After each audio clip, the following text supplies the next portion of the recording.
पढ़ाने वाला कौन है जो ये वर्दी में है? बच्चों के लिए रो रहा हूँ यार, बच्चों के लिए रो रहा हूँ, तुम्हारे बच्चों के लिए रो रहा हूँ, तुम्हारे बच्चों के लिए रो रहा हूँ, तुम्हारे बच्चों के लिए रो रहा हूँ। बच्चों के खिलाफ तो अब जंतर मंतर चले जा रहे हैं।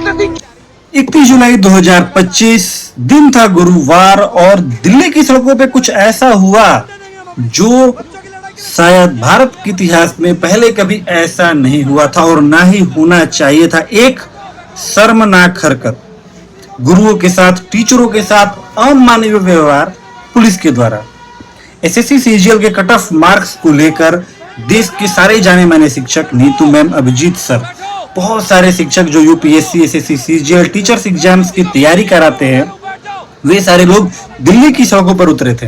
लेकिन उनके साथ ऐसा अमानवीय व्यवहार किया गया, पुलिस द्वारा घसीटा गया, हाथ में चोट लग गई, महिला टीचरों को जेंट्स पुलिस द्वारा पकड़ के घसीट के ले जाके बसों में बंद किया गया, खाना पानी तक नहीं दिया गया, उन पे लाठीचार्ज की गई।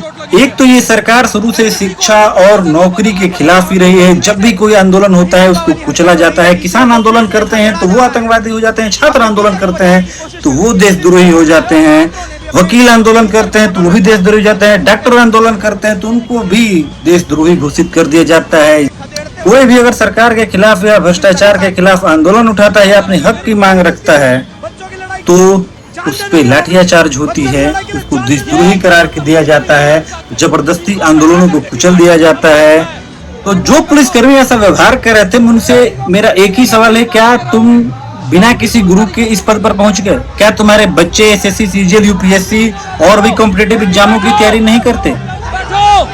क्या तुम्हारे जीवन में जिस पद पर तुम हो उसमें गुरु का कोई महत्व नहीं है? गुरु, जिस देश में गुरु को भगवान माना जाता था, आज उसी देश में गुरुओं को घसीटा जा रहा है। और जहां तक बात है सरकार की, तो ये सरकार तो भैया शुरू से शिक्षा नौकरी के खिलाफ ही रही है। जिस देश में भैया कॉपी किताब और कॉपी कलम पे शिक्षा पे 18% का जीएसटी लगने लगे, उससे क्या उम्मीद की जा सकती है? नौकरी के नाम पे भैया फॉर्म निकाले जाते हैं और पैसों की लूट होती है, लेकिन कोई भी परीक्षा पूरी नहीं होती।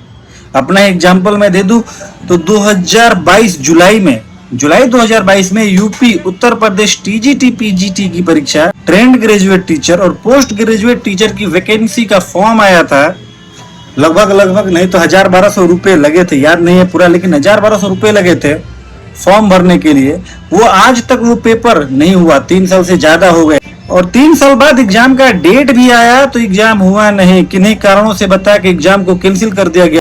पीजीटी के एग्जाम 19 जून को होने वाले थे, टीजीटी के एग्जाम 22 और 23 जुलाई को होने वाले थे, लेकिन कैंसिल। और पिछले 3 सालों से कौन सा आयोग गठन हो रहा है, क्या हो रहा है, कोई परीक्षाएं पूरी नहीं हो रही। ऐसी बहुत सारी ऐसी वैकेंसी आई, फॉर्म भरा गया, लेकिन परीक्षा ही नहीं हुई। और फिर उसके बाद भर्ती कैंसिल हो जाती है, नई भर्ती आ जाती है और हो जाता है अरबों का घोटाला, क्योंकि बहुत सारे लड़के फॉर्म भरते हैं पैसे लगा के। और ये उससे भी बड़ी चिंता की बात है, देश की मीडिया, कोई भी न्यूज चैनल वाला दिल्ली की सड़कों पे कल जो हुआ उसको दिखाने को तैयार नहीं और न दिखाया। किसी भी न्यूज चैनल, कोई भी न्यूज चैनल आप खोल लीजिए, उसके इंस्टाग्राम हैंडल खोलिए, कहीं भी नहीं है। 1-2 जो लोकल न्यूज चैनल वाले हैं, लोकल पत्रकार हैं, वही लोग आवाज उठाए हैं। नहीं तो ऐसे ही होता है, हर आंदोलन को कुचल दिया जाता है और आम जनता को भैया पता नहीं चलता, जो न्यूज में दिखेगा वही पता चलेगा। और बड़े से बड़े आंदोलन को ऐसे ही दबा दिया जाता है, चाहे ओपीएस का आंदोलन हो, चाहे किसान आंदोलन हो, चाहे कोई भी आंदोलन हो। और न्यूज वाले तो इतने बड़े दलाल हो चुके हैं कि ये छात्रों का, किसानों का, चाहे कोई भी आंदोलनकर्ताओं का पक्ष नहीं लेते, ये उनमें ही कमी निकालते हैं। 2-2 घंटे की अलग बैठक चलती है, पूरा मीडिया, पूरा आईटी सेल लग जाता है। उस आंदोलन करने वालों को गलत साबित करने के लिए गलत तथ्य निकाले जाते हैं, मेन बातों से मुद्दे को हटाया जाता है, भटकाया जाता है। अब कुछ दिन रुक जाइए, आईटी सेल का परचम लहरेगा, मीडिया बैठेगी, टीचरों को गलत साबित कर दिया जाएगा।